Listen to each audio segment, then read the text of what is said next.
अज हिन स्कूल के फोरम ता नौकोट शहर के तमाम शहरन के मैसेज देना चाहिए तो तारीख 6 मई बिरोज सूमर का गवर्नमेंट प्राइमरी स्कूल नौकोट टाउन ए मेन स्कूल जी दाखिला मुहिम शुरू है। तवां पंहिंजे ॿारनि खे वध खां वध हिन स्कूल में एडमिशन करायो जी तव्हांजे ॿारनि जी बुनियादी तालीम बेहतरीन का बेहतरीन थी सके। छो प्राइमरी वो तालीम है जेको तव्हांजा वॾा हिन स्कूल में हासिल करे विया आहिनि। बुनियादी तालीम असल है प्राइमरी स्कूल का।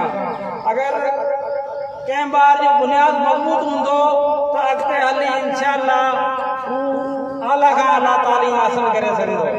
तो इन करे क्लास 1 2 3 4 5 उर्दू मीडियम और सिंधी मीडियम की दाखिला मुहिम शुरू है।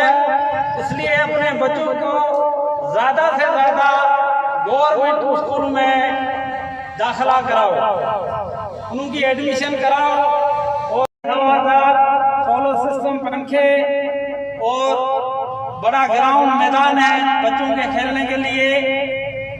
आप सब शहरियों को गुजारिश है कि अपने बच्चे ज़्यादा से ज़्यादा गवर्नमेंट स्कूलों में एडमिशन कराएं। मेहरबानी।